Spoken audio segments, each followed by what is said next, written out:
Hello guys and welcome back.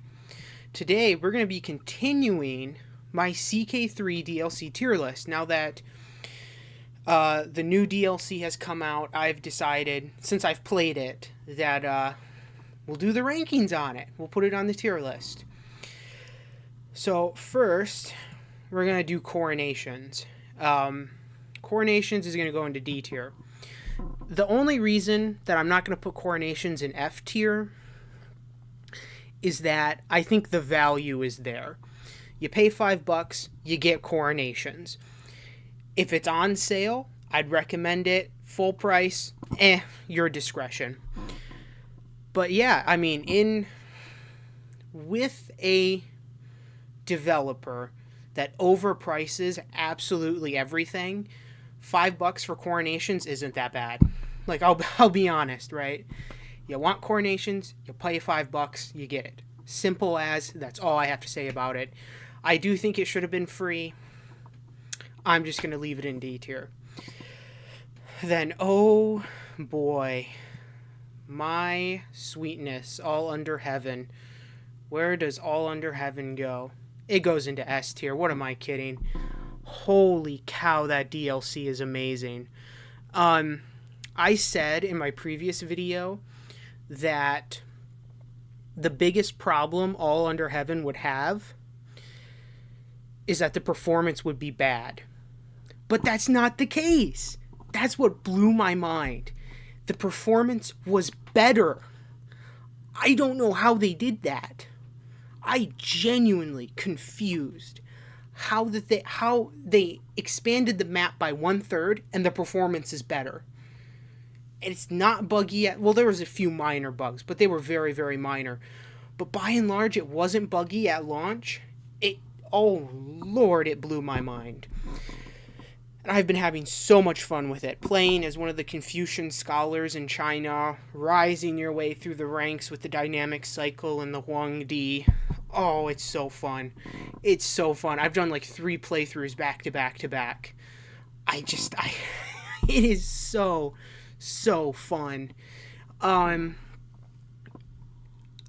I've not played in Japan yet, but that's going to be my next one, is I really want to do a Ritsurio campaign in Japan.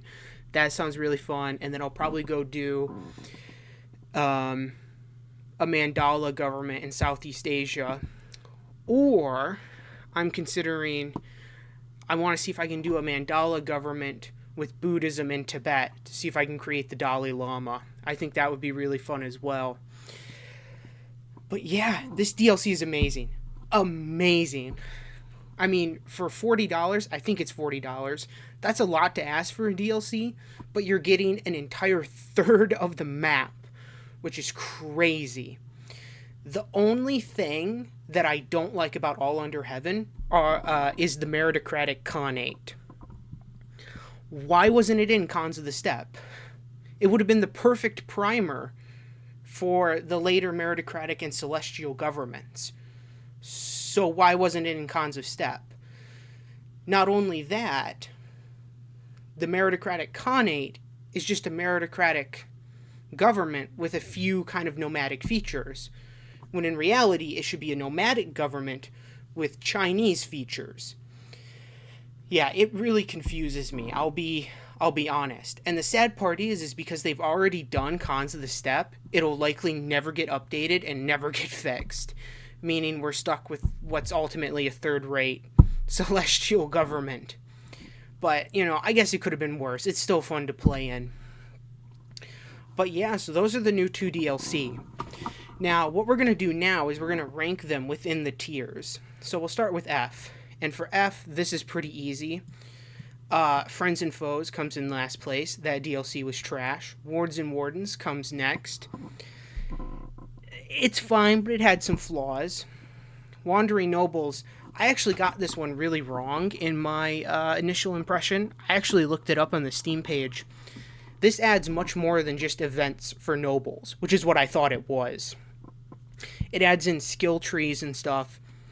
I still don't think it justifies the, $15 price tag. Oh, excuse me. But I would say of the F tier, it's the best. When it comes to the D tier, ooh, this is I'm gonna put Coronations first, I think. Legends of the Dead was such a disappointment.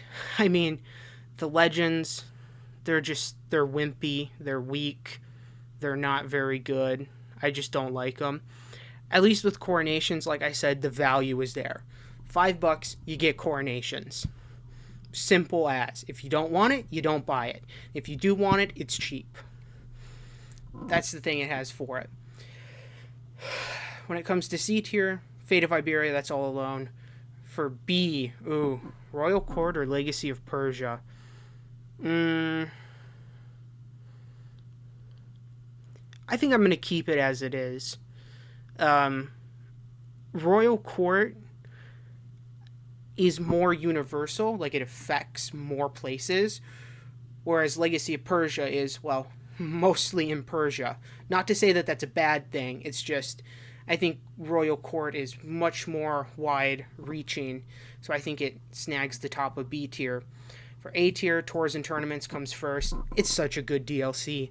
It's purely additive, like I said. It adds in fun activities. It's just enjoyable. It's a really enjoyable DLC to play. Northern Lords is fun, but I think Tours and Tournaments beats it. For S tier, this isn't even debatable. All Under Heaven comes first. I mean, nothing. It's very likely that nothing will ever beat that DLC in terms of impact. It'll probably always be at the top of this list. Unless they do something really crazy, like add in Central America or something. Roads to Power comes in second. This was a really good DLC. It added in a bunch of stuff. Byzantine flavor and everything. You can go watch my other video for my opinion on it. And of course, Cons of the Steppe comes in last. It's a good DLC. It has a few deficiencies, but it's not horrible. I still think it's an S tier, albeit the worst of S tier. Well, now that we've done the ranking within the tiers, I wanted to do a little section and talk about what DLC I want to see next. Where do I think the game should go? And this is pretty simple, and I think I'm going to echo a lot of the community when I say this. Now that there is landless gameplay, there is no excuse. I want to see everything playable. I want to see republics playable, theocracies, holy orders. Everything should be playable. Everything. And for those of you who are rather astute, a while back, Paradox put out a content survey of what players wanted to see in the game. And in that content survey, they highly hinted at the possibility that the next chapter, the next DLC pack, is going to be about mercantilism, merchants, So I hope that would include merchant republics, Marco Polo, traveling from east to west and stuff along the caravan trails. They've already added the Silk Road in the game, which is a good thing. I would love to see that. In CK2, Venice was one of my favorite playthroughs. I like to play as Venice, and I cannot wait to play as Venice in CK3. Holy cow, I just want to play as a Merchant Republic. That sounds so fun. So fun. I'm excited. This game has an incredibly bright future ahead of it. Incredibly bright. Almost a blinding future. But yeah, so that's the tier list. I ranked them. I gave you my thoughts on the upcoming DLC. When the next DLC pack drops and all of those end up getting released, of course, I will do an update video and I will rank those 4 DLC. And yeah, I'm excited. What about you? Are you excited for the new DLC? Feel free to leave it in the comments below if you are. Yeah, have a great day.